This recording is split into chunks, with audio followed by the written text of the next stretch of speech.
নমস্কাৰ বন্ধুসকল, আজি মাংস অকণমান আনিছোঁ, লগতে এইফালে অমিতা আৰু আলু কুকাৰত দি দিছোঁ। এইফালে মাংস লগত বনাম আৰু এইফালে আদা ৰচুন পিহি থৈ দিছোঁ।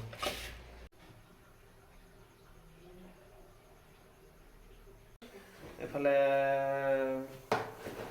অমিতা আৰু আলু বহাই দিলোঁ কুকাৰত, আৰু এইফালে তেল গৰম হৈ আছে। এতিয়া আৰম্ভ কৰি আছোঁ আৰু লাহে লাহে।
কালাৰটো কেনেকুৱা লাগিছে, কেনেকুৱা হৈছে বাৰু বন্ধুসকল, চাবলৈ জনাবচোন। কেইমিনিটমান ঢাকনি দি ৰাখি থৈ দিলোঁ। এতিয়া আকৌ এবাৰ মাজতে লৰাই চাইছোঁ আৰু স্মেলটো ধুনীয়া আহিছে।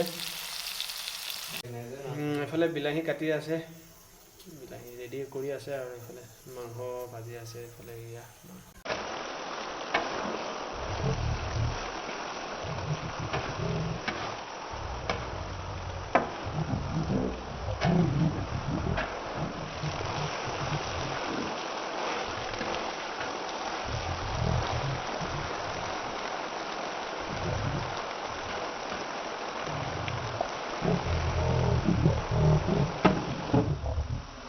আলু আৰু অমিতা হৈ গ'ল।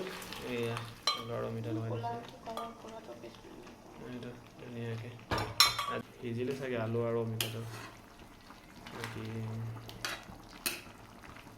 গ্ৰেভি বনাম আৰু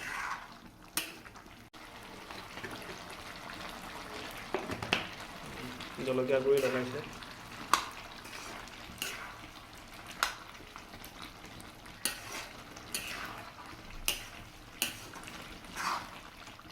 গ্ৰেভি বনাইছোঁ, হৈ যাব আৰু নিমখটো চাই থাক কেনেকুৱা হৈছে।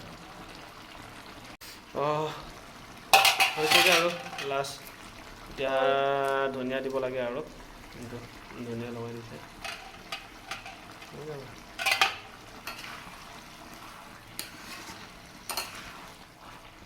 চব্জি নহ'ব হৈ গ'ল, খাব লাগে আৰু। স্মেলটো ধুনীয়া আহিছে দেই, ভাল হ'ব লাগে খাবলৈ। ছাপোৰ্ট কৰিব, লাইক কৰিব, কমেণ্ট কৰিব।